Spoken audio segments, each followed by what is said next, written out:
Assalamualaikum warahmatullahi wabarakatuh. Alhamdulillahirrahmanirrahim. Wassalatu wassalamu ala asrafil anbiya'i wal mursalin Sayyidina Muhammadin wa ala alihi wa ashabihi ajma'in, amma ba'd. Alhamdulillahirrahmanirrahim, bisa bertemu kembali dengan teman-teman dalam video lanjutan saya terkait dengan materi perkuliahan kita yang kedua, yakni tentang berbagai macam bentuk organisasi bisnis seperti itu. Dalam perkuliahan kali ini, CPMK yang akan dicapai oleh mahasiswa adalah mampu menyebutkan dan menjelaskan berbagai macam bentuk-bentuk badan usaha dan karakteristiknya yang meliputi dari badan usaha perseorangan, kemudian firma, kemudian perseroan, kemudian perseroan terbatas, perseroan komanditer, kemudian BUMN dan koperasi, serta akad-akad kemitraan dalam bisnis menurut syariat Islam. Itu adalah CPMK dalam materi perkuliahan kali ini.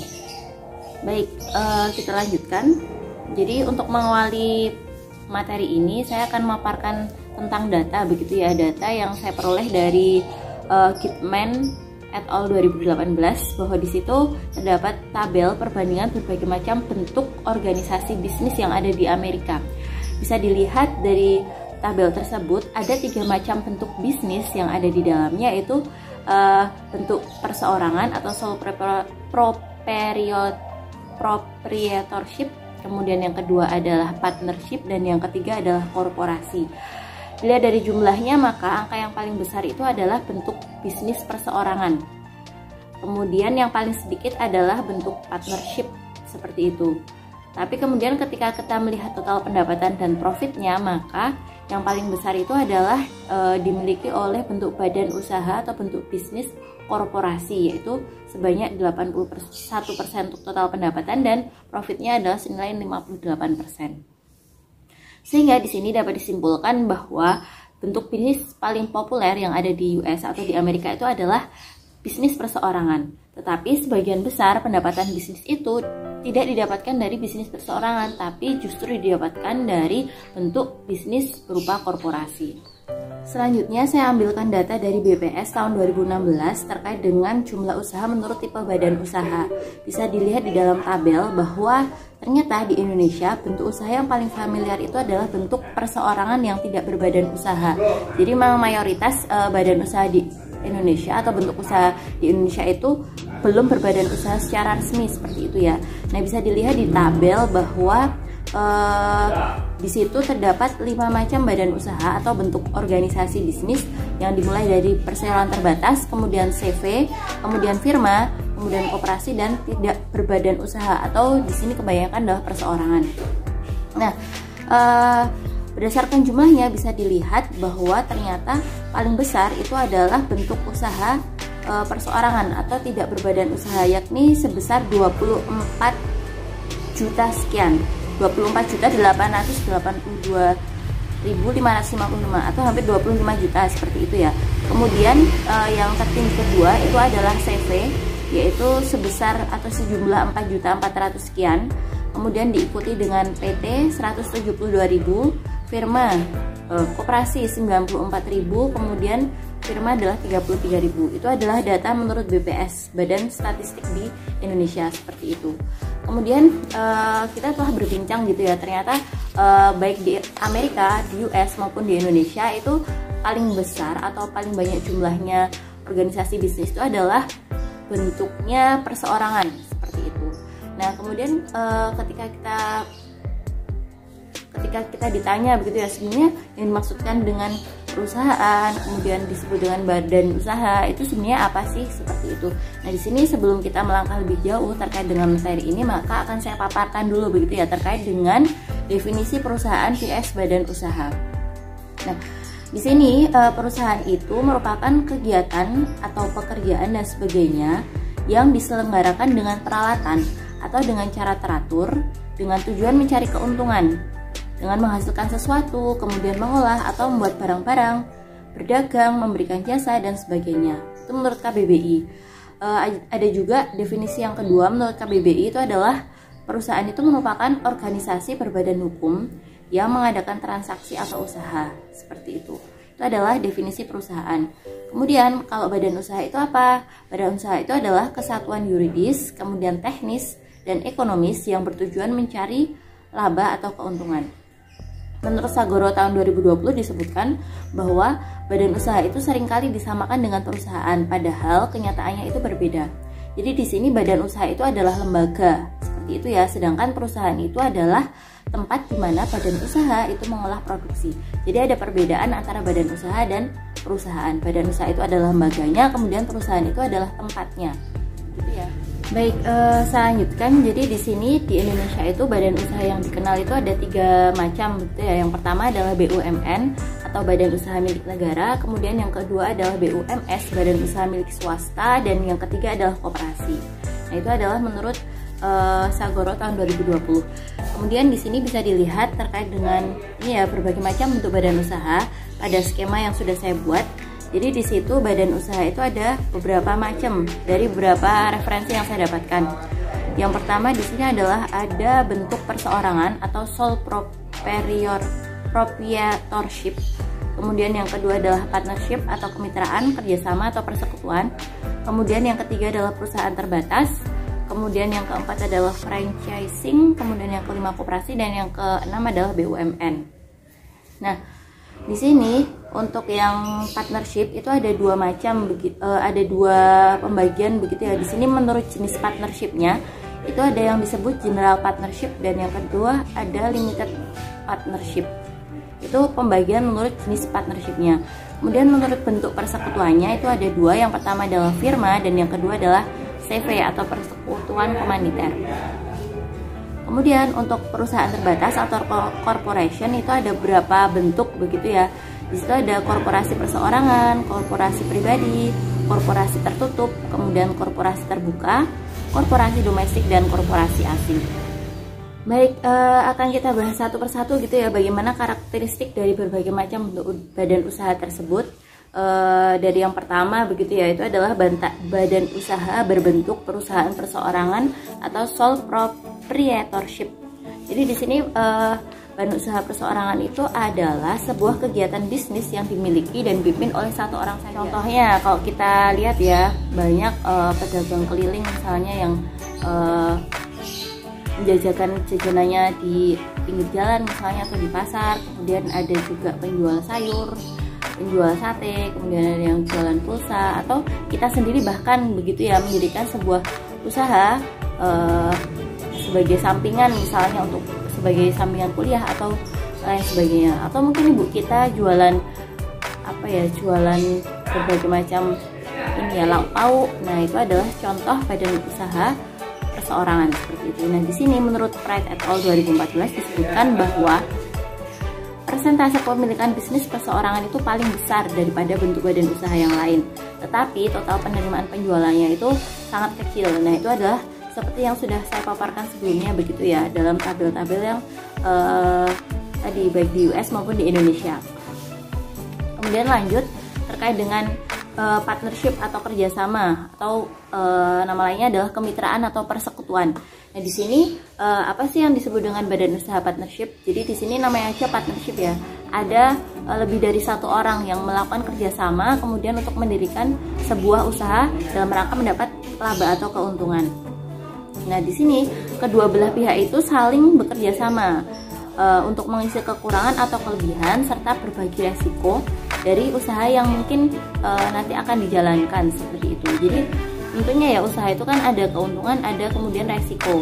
Ketika mereka saling bermitra begitu ya, tentunya keduanya atau bahkan lebih dari 2 orang itu nanti akan berbagi keuntungan maupun ini ya, menanggung resiko secara bersama seperti itu. Itu adalah badan usaha berbentuk partnership atau kemitraan.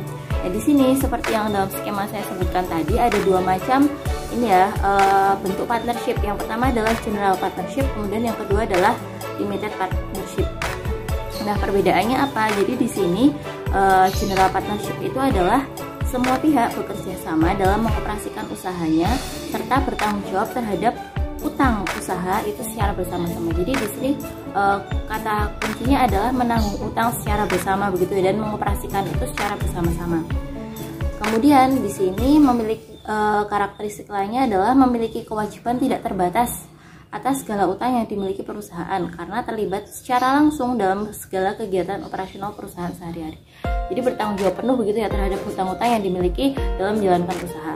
Itu adalah general partnership. Kemudian yang kedua, limited partnership.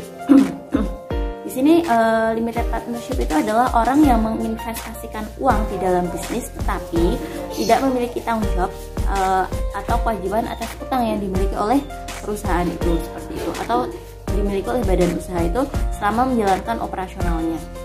Jadi kalau limited itu dia hanya menginvestasikan uang tapi tidak menanggung hutang yang dimiliki oleh badan usaha atau yang ditanggung oleh badan usaha, seperti itu. Nah, limited partnership ini adalah sebuah bisnis yang dimiliki bersama baik oleh general partnership maupun limited partnership. Di sini general partnership itu fungsinya adalah mengelola usaha yang dimiliki, sedangkan limited partnership itu adalah fungsinya untuk memberikan modal atau menginvestasikan uang yang nanti dijalankan oleh general partnershipnya.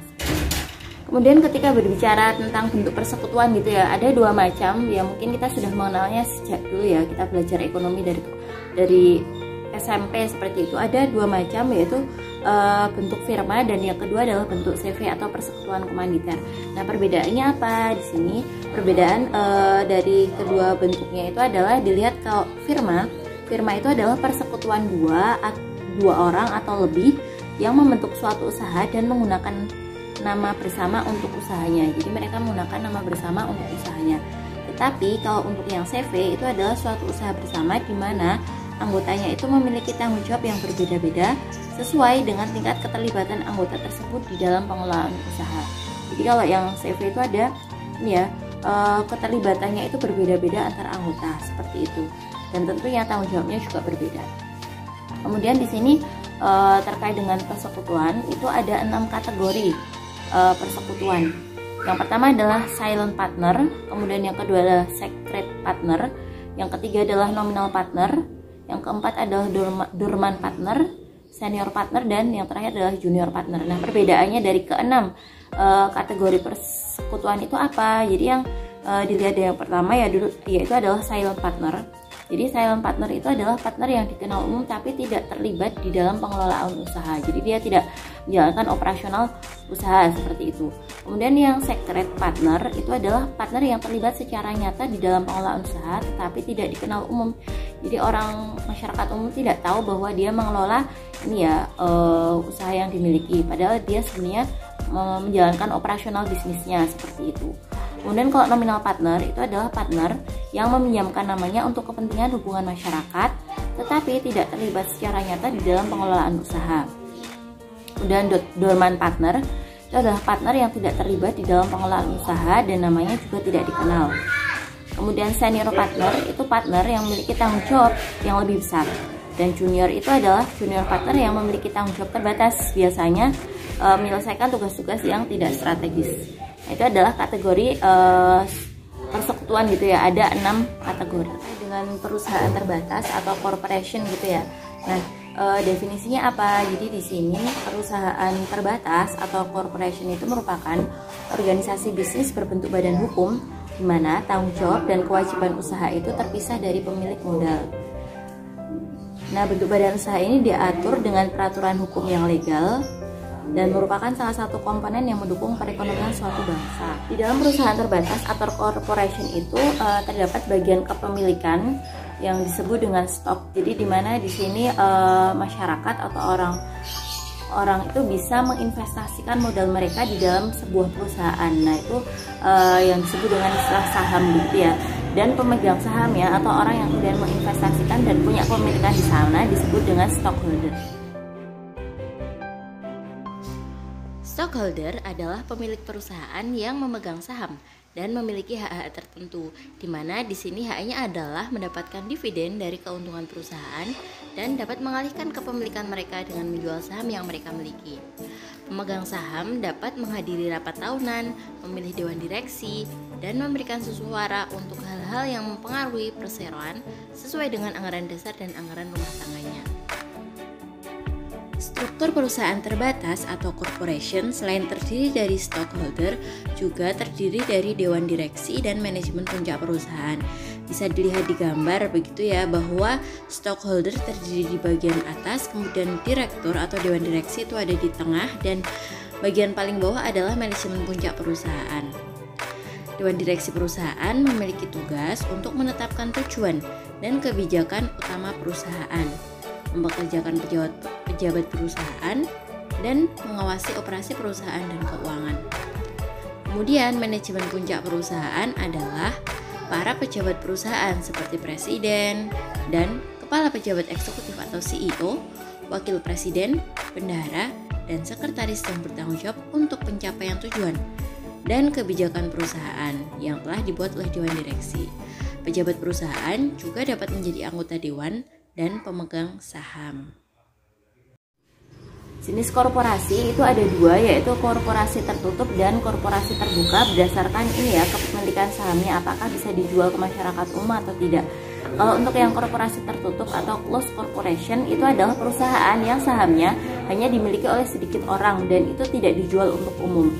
Biasanya sahamnya ini tidak terdaftar di bursa efek dan mereka tidak memiliki kewajiban untuk melaporkan hasil RUPS-nya itu kepada Bapepam dan OJK. Kemudian kalau korporasi terbuka atau open corporation itu adalah korporasi yang sahamnya dapat dibeli dan dijual oleh setiap individu. Di sini saham harus terdaftar di bursa efek dan perusahaan itu memiliki kewajiban untuk melaporkan hasil RUPS kepada Bapepam dan OJK. Salah satu ciri dari korporasi terbuka itu biasanya terdapat nama atau kata TBK di belakang nama perusahaan terbatas tersebut, semisal PT Unilever Indonesia.tbk seperti itu. Nah, di sini dasar hukum dari korporasi terbuka itu adalah Undang-Undang tentang PT, Undang-Undang Pasar Modal, dan Peraturan Otoritas Jasa Keuangan atau OJK. Dilihat dari jenis korporasinya, maka bentuk perusahaan terbatas itu terbagi menjadi dua.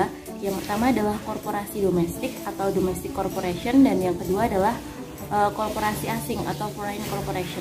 Nah, perbedaannya apa? Di sini perbedaannya adalah korporasi domestik itu adalah perusahaan bisnis yang berbadan hukum di suatu negara, kemudian menjalankan bisnisnya di negara tersebut, seperti itu. Kemudian kalau yang korporasi asing itu adalah perusahaan bisnis yang berbadan hukum di suatu negara dan menjalankan bisnisnya itu di negara yang lain. Nah, itu adalah perbedaannya ya. Jadi operasional bisnisnya itu yang membedakan. Kalau yang asing itu adalah di negara lain, kalau yang domestik itu adalah di negaranya sendiri, seperti itu. Kemudian terkait dengan contoh-contoh perusahaan terbatas terbesar di dunia itu sudah saya cantumkan ya di paparan ini. Ada 12 perusahaan terbesar di dunia, seperti itu.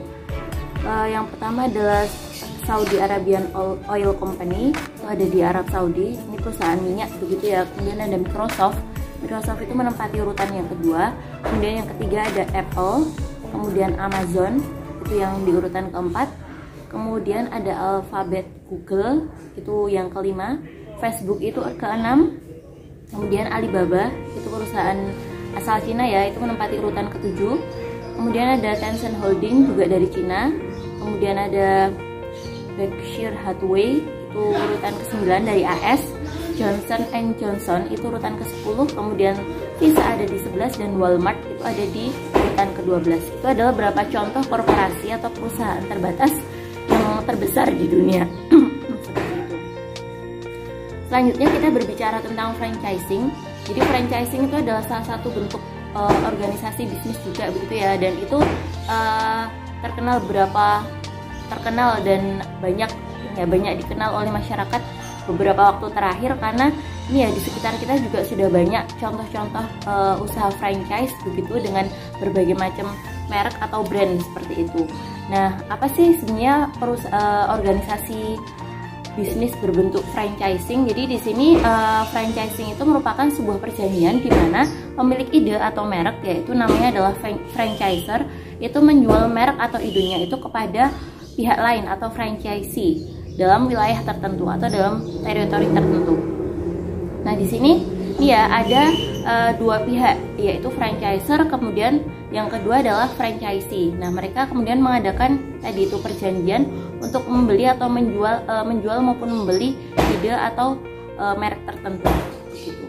Nah, di sini contoh franchising yang terkenal yang berhasil begitu ya di bidang fast food itu antara lain ada McDonald, kemudian ada Burger King, kemudian ada Domino's Pizza dan lain-lain seperti itu.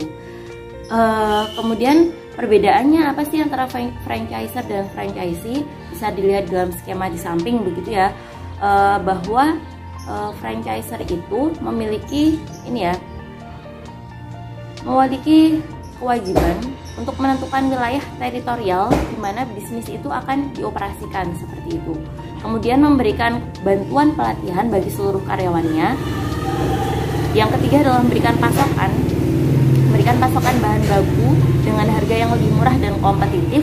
Dan yang terakhir adalah memberikan nasihat dan bila perlu bantuan keuangan kepada franchisee-nya. Jadi di sini franchiser tuh bertanggung jawab penuh begitu ya terhadap franchisee-nya, membimbing, kemudian melatih, bahkan ini ya memberikan support yang dibutuhkan oleh franchisee. Karena di sini franchisee ini ya sebagai pihak yang membeli merek atau brand, tentunya di situ tidak hanya produk saja yang diberikan, tapi juga berbagai macam sistem yang sudah disusun atau dirancang oleh franchisernya seperti itu. Nah, sebenarnya kalau ini ya sebagai wirausahawan mula mungkin bentuk franchising ini akan lebih memudahkan bagi yang akan memulai usaha. Tapi di sini konsekuensinya adalah memang untuk biaya untuk membuka ini ya bisnis franchising ini lebih mahal begitu, karena memang tadi sistemnya itu sudah dibuat oleh franchisernya, kemudian tinggal diterapkan oleh si franchisee. Dan di sini juga franchisee itu tinggal menjalankan sistem yang ada, bahkan mendapatkan bimbingan penuh begitu dari franchisernya. Kemudian di sini hak atau kewajiban yang kewajiban yang dilakukan oleh franchisee adalah membayarkan fee dan menyiapkan keperluan untuk investasi. Kemudian yang kedua adalah membayar royalti bulanan kepada franchiser sebagai bagian dari pembagian keuntungan. Kemudian yang ketiga menjalankan operasional usaha sesuai dengan ketentuan franchiser yang berlaku. Kemudian yang keempat adalah wajib membeli bahan baku dari pemasok yang sudah ditentukan oleh franchiser. Jadi bahkan termasuk bahan bakunya ya itu sudah ditentukan oleh franchisernya seperti itu. Kalau kita melihat sekeliling kita begitu ya, termasuk saya belajar begitu ya dari teman saya sendiri, dia memang kemudian mendirikan sebuah usaha dan alhamdulillah sekarang ini ya lumayan pesat begitu ya penjualannya, karena memang dia bisa memilih bentuk franchising yang memang potensial untuk berkembang begitu dalam kondisi yang saat ini. Jadi kita sebagai wirausahawan pemula begitu ya tidak asal memilih bentuk franchising, ada penawaran ini harganya murah dan seterusnya, tidak, tapi kita harus memetakan, bahkan kalau bisa memprediksikan bisnis ini apakah akan berkembang atau tidak dengan melihat tren perkembangan franchising yang berjalan saat ini begitu. Teman saya itu dia kemudian menjadi franchisee salah satu bentuk usaha franchise yaitu Rocket Chicken begitu, dan alhamdulillah memang kalau kita melihat saat ini bisnis franchise Rocket Chicken itu ada di mana-mana begitu ya, dan itu kalau kita melihat itu di mana-mana sepertinya laris begitu ya dibandingkan dengan jenis bisnis yang serupa. Nah, itu adalah pentingnya kenapa kemudian kita harus memilih jenis franchise yang mana yang akan kita jadikan sebagai langkah awal kita untuk memulai usaha seperti itu.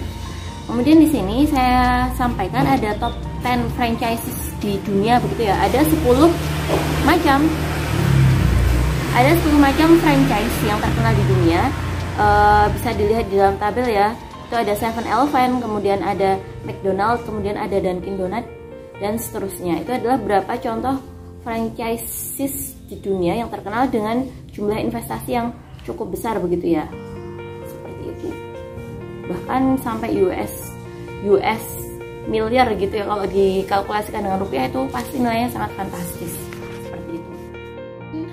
Sekian pemaparan dari saya, semoga bermanfaat. Saya akhiri, wassalamualaikum warahmatullahi wabarakatuh. Selamat berjumpa